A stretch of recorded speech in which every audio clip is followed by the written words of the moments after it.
Kami sekarang berada di formasi Totogan. Oke, tempat ini. Jadi yang saya ingin tekankan bahwa kalau kita melihat satu view, satu landscape, itu ada makna. Ya, ya. Bagaimana menginterpretasikan itu? Ya kita melihat batu-batu yang ada. Kalau ada peta regional kita bisa atur untuk hal-hal semacam itu. Satu bentang alam, pernah dengar kan kata-kata bentang alam? Bentang alam itu tentang apa?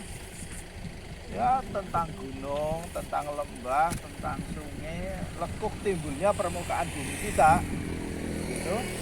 Nah, setiap kita melihat bentang alam sebenarnya di situ punya makna. Ya bentuknya gini lurus ke sana, terus tengahnya lembah. Ya, ini kita lurus ke sana lembah. Terus di sebelah utara, sebelah kiri kita itu juga rangkaian gunung. Ya, ada rangkaian gunung. Nah, kalau saya membuat sketsa, nah ini langsung di sini aja. Kalau kita buat sketsa, maka ya, ini tengah, ini jalan kita, turun, ini tujuan kita. Nah ini gunung yang sebelah kanan, lagi. Ternyata gunung itu lagi berbeda. Ya. Sementara yang sebelah sana itu yang teratur itu adalah sama. Di sana itu dari yang namanya formasi Waturanda itu batuan vulkanik sedimen semua. Tetapi yang sebelah sini setiap gunung itu batunya lain. Ada batuan yang disebut dari gunung Pelekat, nanti kita bisa lihat. Ya, kita akan ketemu batuan yang namanya Serpentinit. Terus ada juga batuan yang di sebelah utara. Adalah granit dari itu batu pasir. Kemudian yang utara lagi kita ketemu batuan-batuan yang namanya juga. Nah, batuan-batuan yang berbeda-beda semuanya. Kemudian berubah. Jadi satu di dasar samudra, satunya lagi gunung api kira-kira di bawah laut yang agak jauh lagi. Ya, kemudian ada lagi space dan tilik, ini batuan yang terbentuk di mana? Batuan kira-kira kenapa?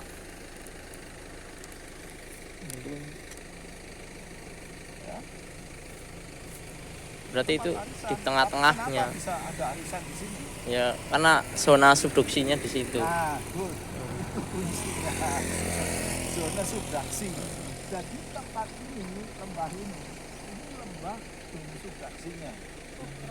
Iya. Ini lembah subduksinya ini lembah zona subduksi. Ini yang sana itu batuan pertemuan zona subduksi. Nah itu yang kita sebut sebagai kompleks Melans.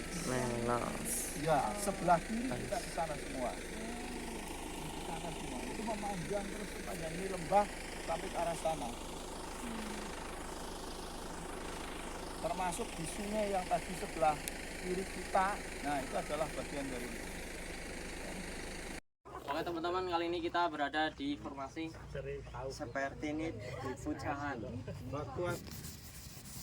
Ya.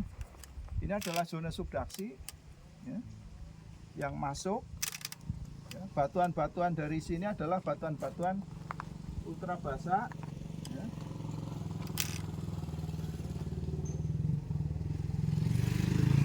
Ini lempeng samudra, ini lempeng benua.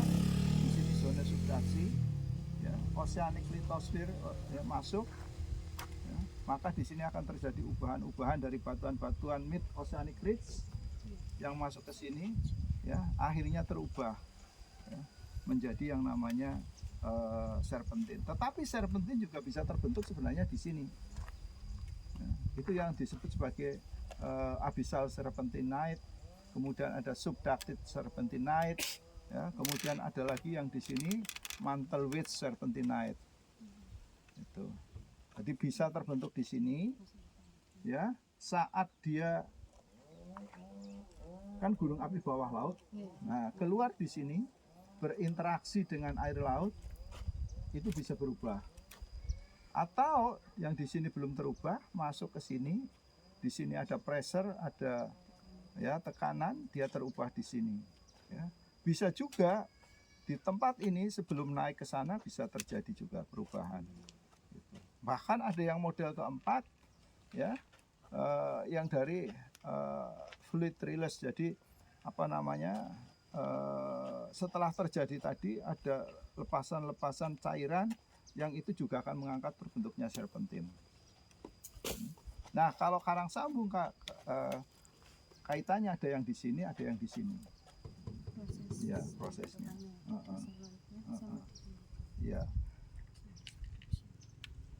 Jadi dari zona-zona subduksi yang terbentuk di sini sama yang di sini. Kemudian terangkat. Nah, ini juga banyak retakan kan? Retakan ini itu khas sekali. Batuan-batuan di kompleks Melang umumnya di kita itu sangat banyak fracture-nya karena tekanan. Ya, tekanan juga menghasilkan banyak retakan. Ultrabasa kemudian terubah menjadi warna hijau-hijau ini, ya, yang disebut sebagai serpentin. Ya, makanya disebut serpentin. Kalau ini berubah lagi yang namanya asbesis. Apakah ada asbes di sini? Ada. Ini nanti kalau terubah, maka akan kelihatan yang bentuknya kayak serat-serat, berserabut, fibros.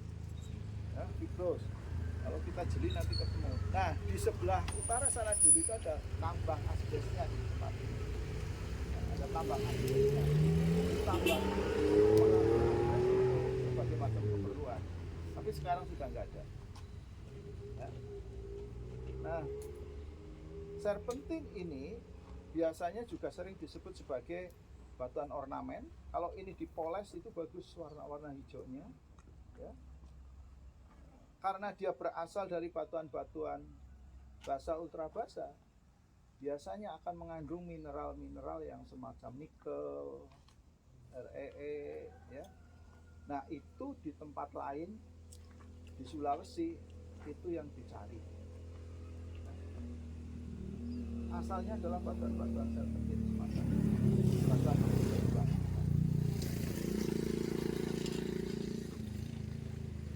Jadi itu, nah di mana serpentin itu terbentuk itu ada gambarnya.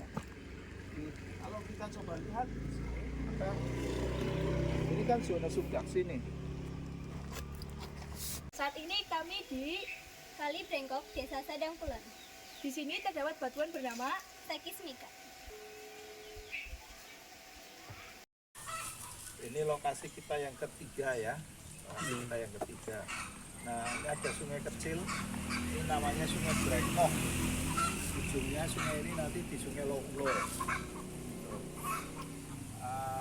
Kalau tadi sepanjang jalan kita nggak ketemu batuan kayak gini. Nah, kemudian di sungai ini kita ketemu. Nah, ini yang disebut singkapan. Singkapan itu batuan yang kita bisa temukan dengan jelas. Kemudian kita bisa amati, bisa deskripsi, bisa ukur dan lain sebagainya. Kalau ke sana kan kita lihat tanah semua itu, lapukan-lapukannya gitu. Nah, ini sebenarnya lapukannya itu juga lapukan dari ini. Ya. Cuma di sana ketutup soilnya. Nah, kita ketemu yang namanya singkapan. Nah, apa yang kita bisa dapatkan dari singkapan ini? Ini kalau kita amati, ya, ini adalah jenis batuan. Kenapa kira-kira? Sekis tamor. Ya, kapal ini sekis. Ya, ini adalah sekis. Sekisnya kemudian banyak warna-warna yang paling dominan warna putih ya. Yeah. Mengkilat, kilapnya logam gitu. Nah, itu adalah mika. Maka kita sebut ini adalah sekis mika. Ya, sekis itu adalah ciri batuan metamorf yang berfoliasi. Mana foliasinya? Itu yang bentuknya kayak lapis legit gitu ya. Tetapi ini bukan lapisan ya. Apa bedanya lapisan sama foliasi? Beda ya. Kalau lapisan itu kayak kue lapis legit atau kue lapis gitu ya. Tetapi kalau foliasi dia itu dihasilkan dari penjajaran mineral. Jadi ini tidak sebagai lembaran-lembaran begitu loh. tetapi ini adalah penjajaran mineral. Mineralnya lurus ya. Ya, Karena tekanan. ya, penjajaran mineral karena dia terkena proses tekanan. Makanya ini adalah metamorfose yang disebut regional metamorfism. Ditekan. Kalau metamorfose karena proses panas, Kontak. ya disebut metamorfosa kontak.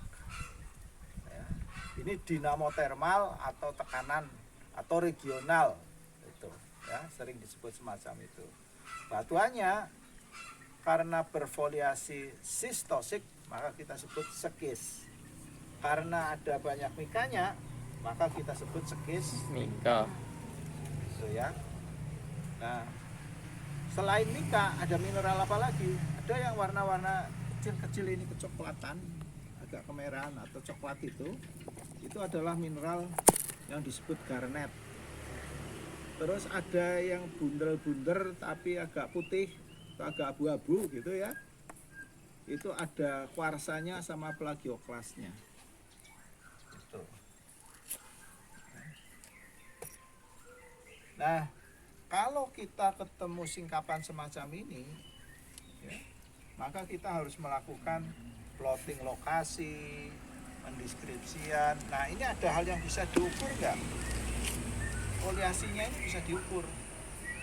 Ya. Ini kalau kita lihat kan ada kecenderungan gini toh semuanya. Ya, di sini juga, ini semua gitu.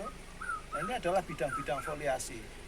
Tadi foliasi itu dihasilkan oleh apa? Tekanan. Tekanan.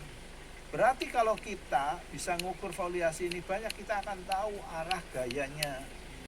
Oke semuanya, jadi kali ini kita sedang berada di Watu Kelir, Desa Seboro. Dan di sini ada dua jenis batuan. Yang pertama batuan beku yaitu pilau lava, dan batuan sedimen yaitu batuan rijang dan Batu gamping merah. Nah, dinamika tentang bumi kita itu kita bisa lihat pada satu singkapan ini kira-kira 150 meter yang kayak kelir, yang warnanya merah, ya agak pink, ya itu berselang-seling itu, ya, itu batuannya kira-kira batuan apa coba? Beku sedimen metamorf yang bawah ini warna merah-merah ini. Sedimen. Nah, sedimen, ya sedimen. Kemudian dia ada selang-seling, ada dua macam itu sebenarnya. Ada yang warnanya agak Putih. kecoklatan, bukan kecoklatan, kayak ati ayam yang lebih keras. Terus itu yang lebih merah, yang pink. Ada dua itu. Nanti kita bisa dekati. Jadi itu sebenarnya adalah selang-seling antara rijang dengan lembu merah yang gampingan. Ya. Rijang itu adalah batuan sedimen apa? Laut dalam. Laut dalam. Ya. Kemudian sudah ada data fosil yang didapatkan dari rijang ini, ya, ketemu fosil yang namanya radiolaria. Radiolaria itu fosil umurnya kapur, ya, kapur atas. Nah, radiolaria juga mencirikan kedalamannya kira-kira 4.000 meter. Ya, dari laut itu 4.000 meter. Berarti pada saat kapur atas tempat ini dulu adalah laut dengan kedalaman 4.000 meter itu tadi. Tuh. Nah, sekarang sudah berada di daratan, di gunung dengan ketinggian sekian ratus meter mdpl. Berarti ada proses pengangkatan ribuan meter. Ribuan meter sudah terangkat sampai ke tempat ini. Dari umur kapur atas. Kapur atas berarti kalau dihitungan ya sekitar ratusan juta itu tadi. Ya, karena dari fosil jadi tidak bisa langsung sekian gitu, nggak bisa kalau fosil. Nah, kemudian yang atas yang tadi kayak kenong dan gong, ya, itu yang disebut sebagai pilo Lava. Pilo lava. Lava Bandaru. Ya. Kalau sini ya nyebutnya ya kenong dan gong gitu. Tapi kalau orang geologi kayak bantal pilo yang memanjang itu. bantal yang memanjang, yang untuk tidur itu yang memanjang. Ya. Kalau suka jajan dawet, itu juga kayak dawet lah, pinteletrek gitu kayak dawet. Ya. Nah, pilo lava itu terbentuknya di mana? Itu batuan apa itu? Basa. Ya, basa beku ya. Mm. Batuan beku luar. Batuan beku luar. Basa berarti dia lebih mengarah di tempat-tempat dari oceanic plate-nya. Ya. Berarti kalau ada lava berarti ada aktivitas vulkanik kan? Mm. Nah, itu vulkanik di mana itu? Ya vulkanik yang ada airnya kedalaman itu tadi kurang lebihnya. Iya, di lantai samudra ada aktivitas keluar magma, itu ketemu air. Jadilah bantal pilo-pilo itu tadi, pilo-pilo di sana itu. Nah, kenapa bentuknya pilo? Ya karena ada tekanan hidrostatis air. Air kan punya beban toh, semakin ke bawah itu tekanannya semakin besar, panas ketemu air ya kayak tadi kayak apa namanya dawet itu tadi. Dawet itu kan cair apa bukan tepung yang panas Langsung ke air. ketemu air, harus ketemu air dingin. Jadi cepat dingin. Iya, langsung plek jadi. Tapi kalau bikin dawet dengan air panas nggak jadi, mesti pecah. Apalagi bikin dawet nggak ada air. Di atas meja pelekat nggak jadi. Ya. Nah teman-teman, kali ini kita berada di Sungai Mandala dan ini terdapat lava bantal yang mengalami fleksiasi. Di sini kita dapat menemukan beberapa bukti, yaitu adanya cermin sesar. Di sini sebagai hanging wall, di sini sebagai footwallnya atau bagian bawahnya, dan sini adalah bagian hanging wallnya. Di sini ada nih bukti dia mengalami turun, bagian hanging wallnya relatif turun daripada footwall. Berarti antara ini sama ini tadi Iya. ini footwallnya. Iya. Betul. Ini hangingnya. Ini loh Bu, ini cermin sesar nih. Ini kan kelihatan lebih mengkilat, lebih licin gitu ya. Nah, berarti dulu itu ada pergerakan material di sini tuh ke arah sana. Kenapa saya sebut ke sana? Ini ada bekas-bekas kayak gininya, arah cokelannya itu ke sini. Jadi dia bergerak gini. Gitu. Ini yang ke sana. Gitu. Nah, material di sini saling bergeser. Jadi kalau bicara itu ini foot, ini hanging wall-nya. Sesar turun. Ya, sesar turun. Nah ini biasanya nanti akan diukur. Ini makanya dikasih garis. Ini bekas dikuri mahasiswa ini. Ini kan ada gores garisnya ini. Ini gini, ini gini. Nah ini biasanya akan diukur arah ini berapa, bidangnya berapa. Ini cermin sesar, tidak seperti cermin persis gitu ya, tapi lebih mengkilat daripada lainnya. Ini sur-surnya ke arah sini.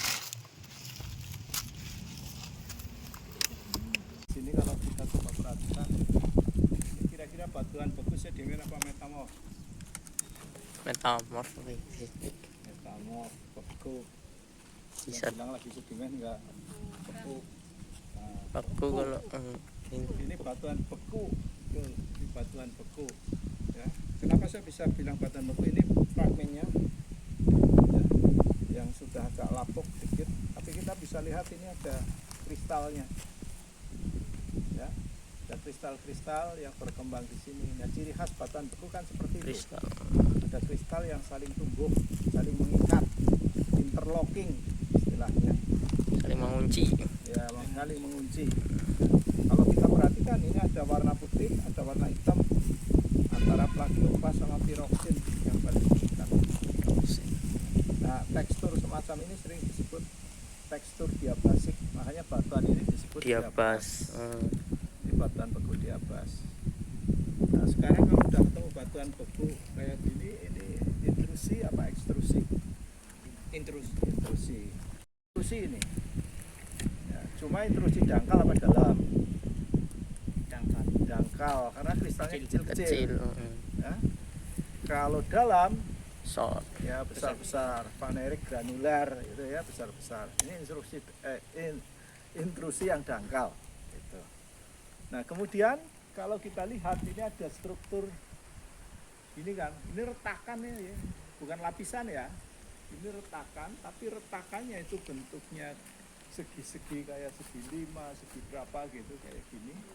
Ya, ini kelihatan sekali gini. Yang kesana lagi ada pasti.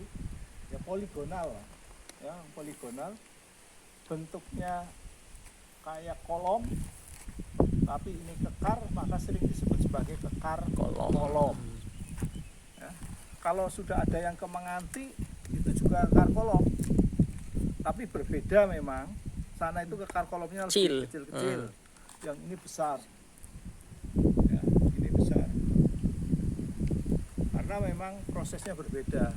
Yang sana itu karena dari lava yang mengalami saat pendinginan itu bisa membentuk kolom kayak gitu. Dia lava, tapi lava daratan. Ya. Nah kemudian kalau ini intrusi. Ya, di dalam bumi intrusi, kemudian ada proses pendinginan. Ya, biasanya dia akan tegak lurus terhadap batuan yang diintrusi. Maksud orang maksudnya. Nah, ada batuan yang diintrusi, nah dia tegak lurus sehingga bagian-bagian atas itu akan retak-retak, retaknya itu akan berkembang ke arah dalam sehingga membentuk kolumner. Kayak sawah nek retak. Nah, baratnya kayak gitu. Atasnya segi-segi dan bawahnya kayak gitu. Nah, ini juga kayak gitu. Jadi ini intrusi yang dangkal yang kemudian membentuk semacam itu. Nah, kalau melihat ini maka intrusi itu kan bisa sil, bisa dike.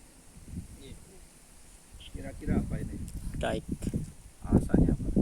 Memotong tadi itu. Ya. Dipotong mana yang dipotong? Ini. Hah? Ini mana? Lapisannya mana? Jadi kan kita nggak bisa lihat lapisan. Jadi harusnya kita harus cari kontaknya. Di mana ketemu batuan yang diintrusi. Ya. Tapi yang jelas kalau ini bentuknya kayak gini, berarti ada batuan di atas dia, kurang lebih adalah begini posisinya. Karena kolumnarnya gini ya, berarti batuan diintrusinya itu gini, nggak lurus gitu. Ini kolumnarnya kan gini, berarti gini. Tuh, ini posisinya di atasnya gini. Cuma kita nggak ketemu yang di sana, yang di bawahnya juga kita belum ketemu. Kalau mau cari ada.